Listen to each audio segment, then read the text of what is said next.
गए राम जह सुरसरी धारा। यहां से जाना माना प्रसंग केवट प्रसंग प्रारंभ होता है। बोलिए गंगा मैया की जय हो। गंगा के किनारे भगवान पहुंचे।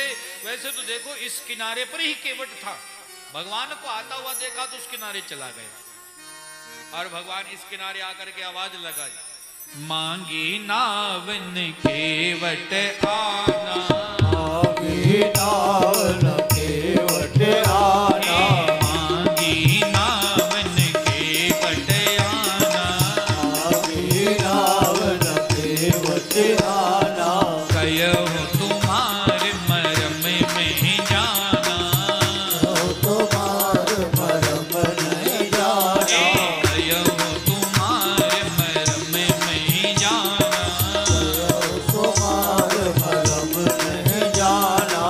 भगवान राम ने आवाज लगाई, केवट। केवट उस किनारे था, जी इधर आओ। केवट ने नौका ली और इस किनारे आए। बोलो, भगवान राम बोले हमें पार जाना है। केवट बोला मैं कौन सा मना करता हूं, जाओ, मैं तो रोकता नहीं आपको। भगवान बोले तुम्हारी नौका में बैठ करके जाना है। केवट बोला साहब पढ़ा लिखा तो हूं नहीं, लेकिन एक बात जानता हूं। क्या? आपके पैरों में बहुत गड़बड़ है, जिसको भी आप टच कर देते हो उसमें से नारी प्रकट हो जाती है। और महाराज आप मेरी नौका में बैठो, नौका के पैर लगाओ और नौका की कोई नारी बन गई तो मैं क्या करूंगा? आप तो राजा है, कभी भिखारी बन जाते हैं, कभी राजा बन जाते हैं। आपको तो अलग अलग धंधा करना आता है, मुझे तो और कुछ आता ही नहीं। यही प्रतिपाल सब परिवार, यही प्रतिपाल इसी से परिवार चलता है मेरा। परवारू यही प्रतिपाल सब परिवार, यही प्रतिपाल सब परवारू।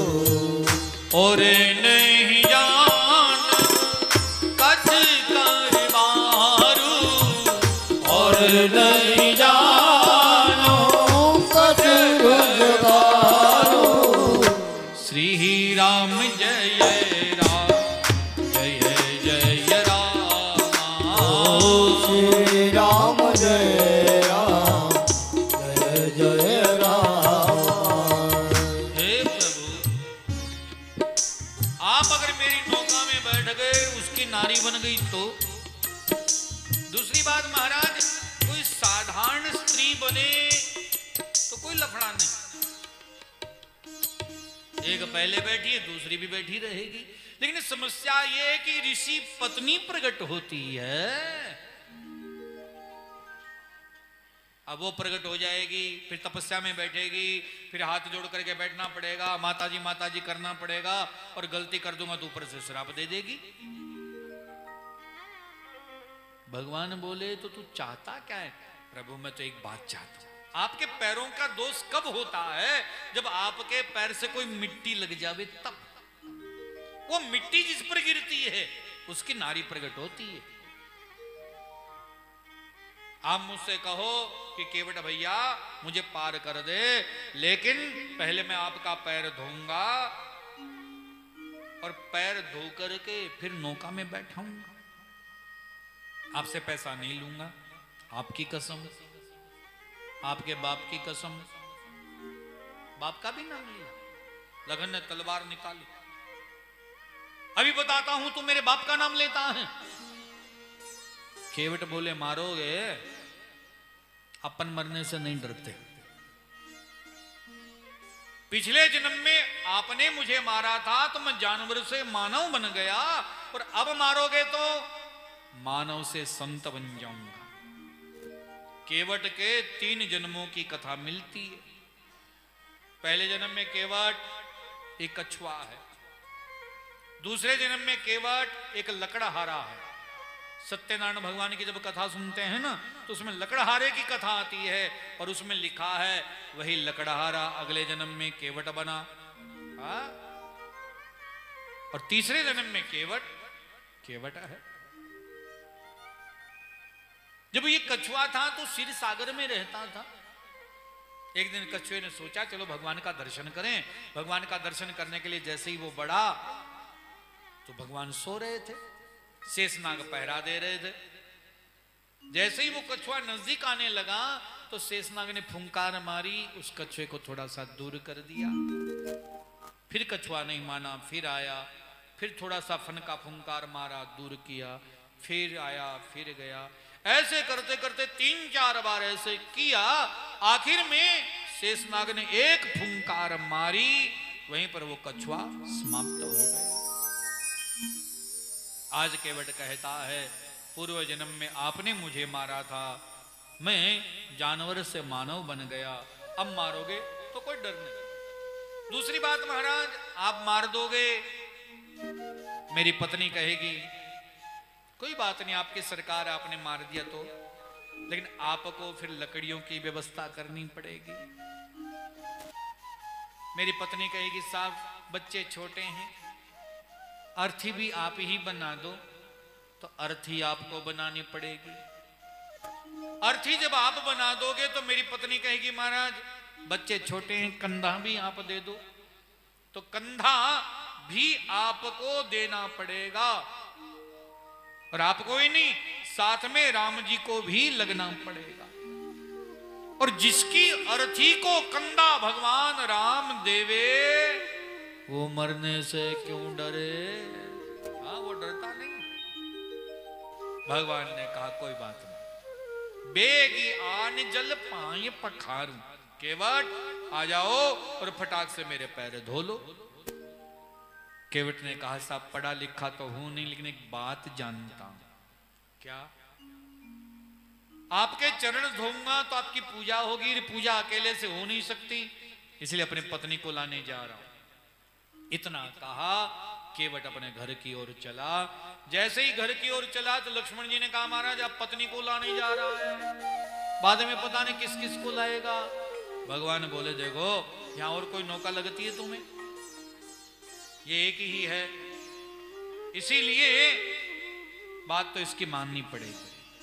केवट अपने घर में गया, जाकर के अपनी पत्नी से कहा सुनती हो भगवान, हमारे यहां भगवान पधारे। जैसे ही केवट की पत्नी ने सुना बड़ी राजी हुई। एक बार तो राजी हो गई, लेकिन बाद में आंख से आंसू आने लगे। केवट ने कहा क्यों रो क्यों रही हो?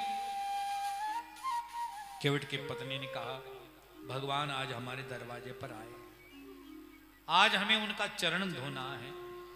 आज पहली बार मुझे ऐसा लगता है कि मैं गरीब क्यों हूं। केवट ने कहा क्या मतलब तुम्हारा? केवट की पत्नी ने कहा अगर आज हम पैसे वाले होते ना तो भगवान का चरण सोने या चांदी की परात में मैं धोती। केवट ने कहा पागल है क्या? अरे पहली बात तो भगवान ये कि मैं पैसे वाला होता तो यहां नौका नहीं चलाता, कहीं धन्ना सेठ बन करके बैठा होता। और पैसे वाला भी मैं होता तो भी भगवान का चरण आज मैं सोने या चांदी की परात में नहीं तो बोले कठोते में धोता, काठ वाली परात में। क्यों? तो एक संत ने तो बड़ी सुंदर सरलता से जवाब दिया, बोल देखो काठ की ही नौका है और काठ के ही कठोता है, इसलिए केवट परीक्षण करना चाहता है कि भगवान के पैर से कोई नारी वारी प्रकट होती है कि नहीं। कठोता छोटा है तो कन्या पैदा होगी, नौका तो मोटी है सब, इसीलिए कठोते का फैसला करता है। एक संत ने कहा नहीं, केवट बड़ा समझदार है। केवट ने सोचा कि अगर मैं सोने या चांदी की परात में पैर धोऊंगा तो एक दिन ही भगवान के चरणों का प्रसाद मिलेगा। काठ जो है पानी का शोषण करता है, और उस काठ के कठोते में मेरी पत्नी रोजाना आटा गूंद करके मुझे रोटियां बना करके देगी तो मुझे रोजाना भगवान का प्रसाद मिलेगा। इसीलिए कठोते को लिया, पत्नी को लिया और गांव वालों से भी कह दिया भैया जिन जिन को भगवान का दर्शन करना हो वो फटाक से आ जाओ। जैसे ही गांव वालों ने सुना, लाइन से सब पहाड़ी से नीचे उतर करके आ रहे हैं। लक्ष्मण ने कहा महाराज देखो, कह रहा था पत्नी को ला रहा हूं, पूरे गांव को लेकर के आ रहा है। और जैसे ही पत्नी को लेकर के आया तो भगवान ने कहा केवट बेगियानी जल पाए पखारू, बेगियानी जल पाए पखारू,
पत्नी को लेकर के आया है, सामने खड़ा है।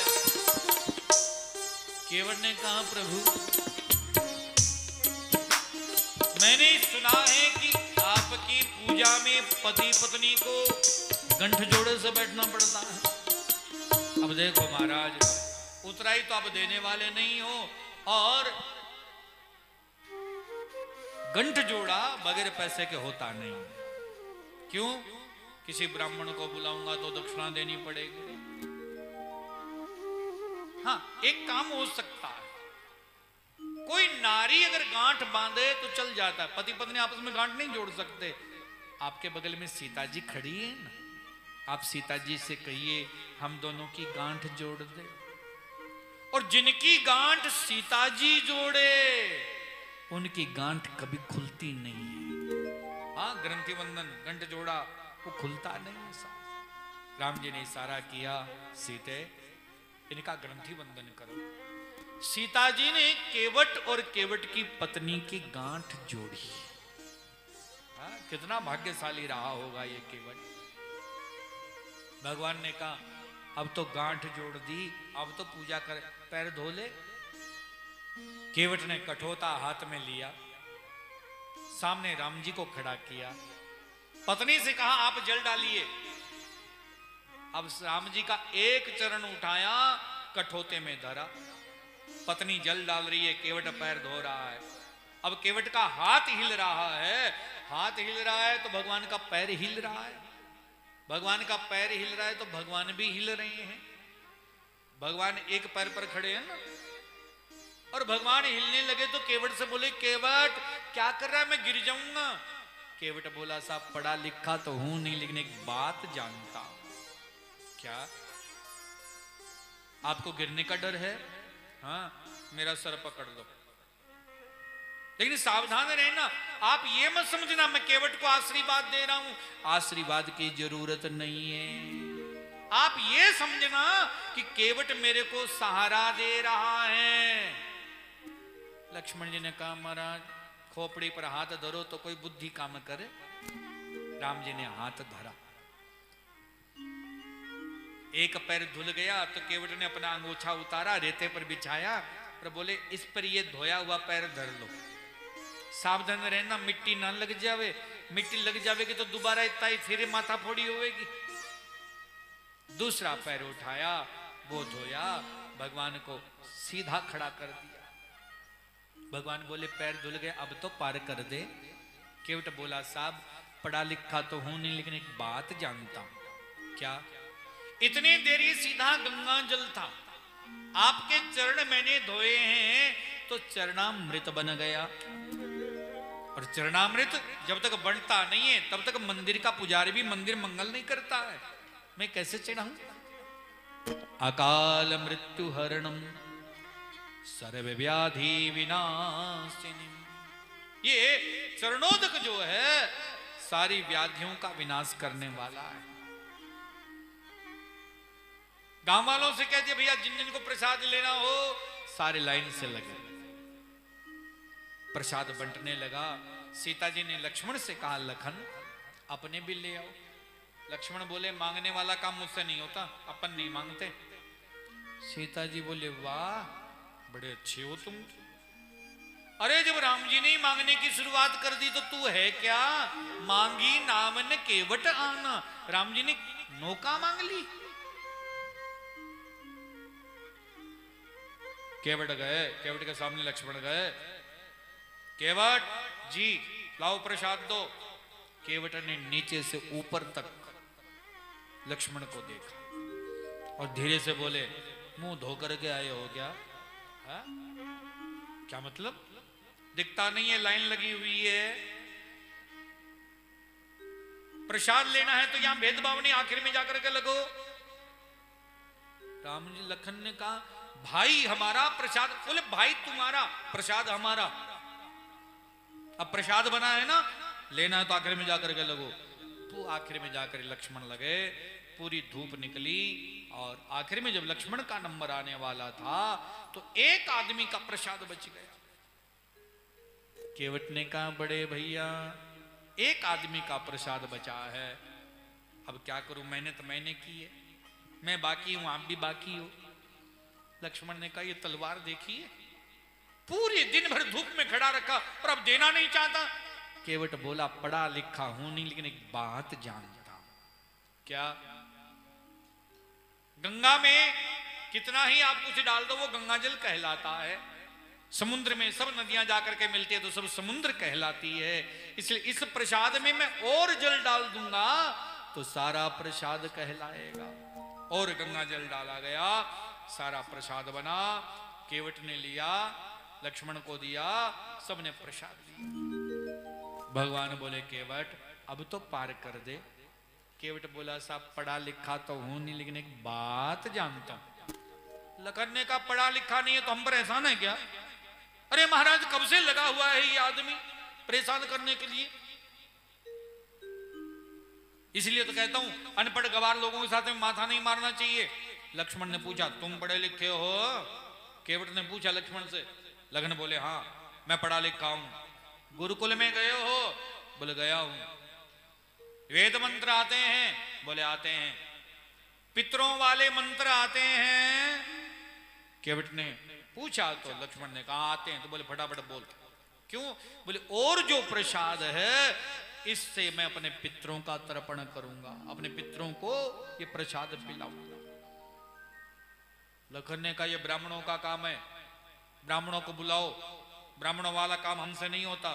केवट ने कहा जा फिर केवट का वाला काम अपन से भी नहीं होता, और कोई देख ले।